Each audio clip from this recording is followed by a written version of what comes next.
Assalamualaikum warahmatullahi wabarakatuh. Salam sejahtera buat kita semua, sahabat-sahabatku sekalian. Pada kesempatan ini, izinkan saya menyampaikan materi yang berjudul Mindset Anas untuk membantu mengatasi penyakit kejiwaan. Sahabat-sahabat sekalian, sekarang kita coba pahami apa itu penyakit kejiwaan. Penyakit kejiwaan adalah penyakit yang menyerang aspek kejiwaan pada manusia. Kejiwaan adalah hal-hal yang terkait dengan pemikiran seseorang tentang dirinya dalam menyikapi sesuatu yang selanjutnya akan mempengaruhi perasaannya. Contoh perasaan: 1. Nyaman atau tidak nyaman. 2. Suka atau tidak suka. 3. Khawatir atau tidak khawatir. 4. Takut atau tidak takut, dan lain-lain. Sahabat-sahabat sekalian, ada beberapa contoh penyakit kejiwaan. Pertama, OCD, Obsessive Compulsive Disorder, yang merupakan gangguan pikiran atau obsesif yang menimbulkan rasa takut terus-menerus sehingga pengidapnya melakukan tindakan tertentu berulang kali atau kompulsif untuk menghilangkan rasa takutnya.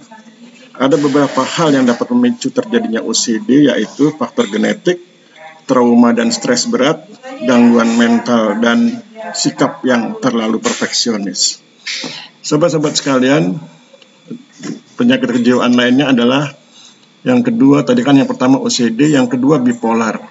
Adalah perubahan suasana hati dan sikap seseorang yang terjadi secara tiba-tiba, yang ditandai adanya sedih berlebihan, gembira berlebihan, dan mudah marah. Ketiga, skizofrenia. Adalah halusinasi, delusi, dan perubahan perilaku secara ekstrim pada diri seseorang yang ditandai oleh adanya kesulitan membedakan antara khayalan pikiran dengan kenyataan. Keempat, depresi.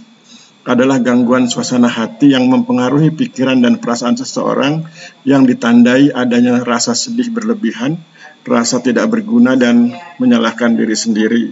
Kemudian yang kelima, anxiety. Adalah kecemasan yang berlebihan tentang masa depan pada diri seseorang yang ditandai adanya kesulitan berkonsentrasi, sulit tidur, gelisah, dan khawatir berlebihan. Keenam, disorientasi seksual, yaitu penyimpangan atau kesalahan orientasi seksual pada diri seseorang seperti lesbian, gay, biseksual, dan transgender.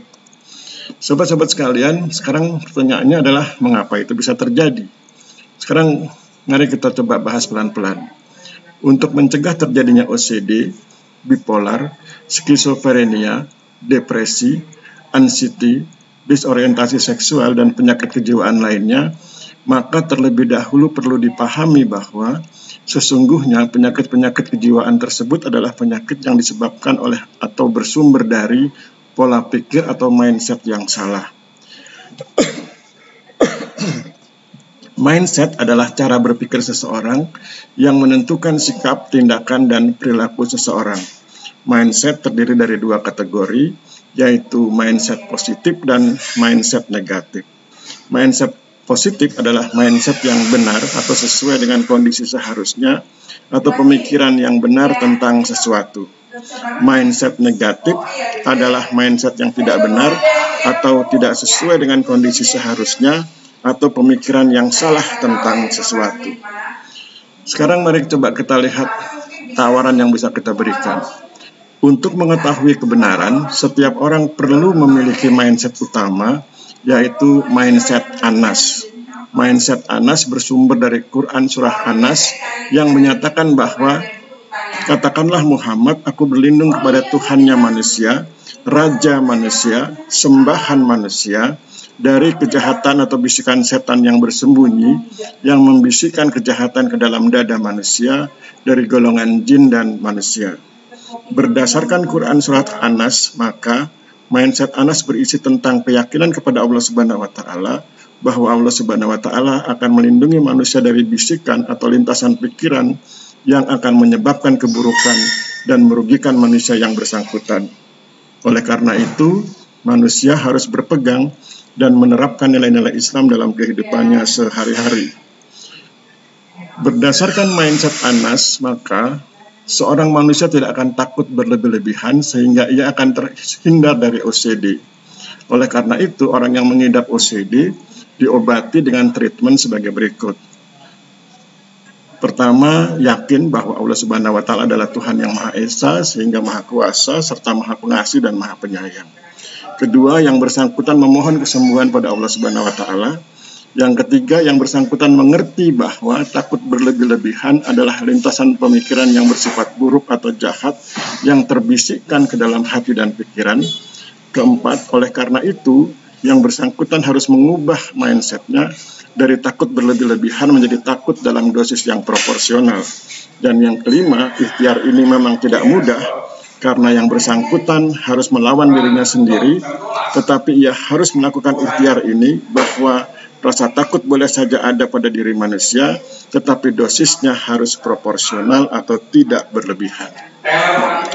Berikutnya, seorang manusia tidak akan sedih berlebih-lebihan sehingga ia akan terhindar dari bipolar dan depresi.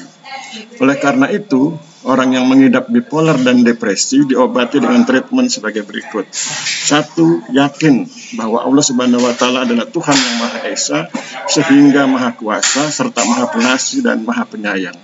Kedua, yang bersangkutan memohon kesembuhan pada Allah Subhanahu wa Ta'ala. Ketiga, yang bersangkutan mengerti bahwa sedih berlebih-lebihan adalah lintasan pemikiran yang bersifat buruk atau jahat yang terbisikkan ke dalam hati dan pikiran.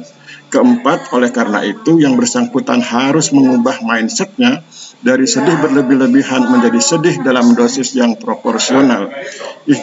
Kelima, ikhtiar ini memang tidak mudah, karena yang bersangkutan harus melawan dirinya sendiri, tetapi ia harus melakukan ikhtiar ini bahwa rasa sedih boleh saja ada pada diri manusia, tetapi dosisnya harus proporsional atau tidak berlebihan. Berikutnya, seorang manusia mampu membedakan hal-hal yang nyata dengan yang khayalan, sehingga ia akan terhindar dari skizofrenia. Oleh karena itu, orang yang mengidap skizofrenia diobati dengan treatment sebagai berikut.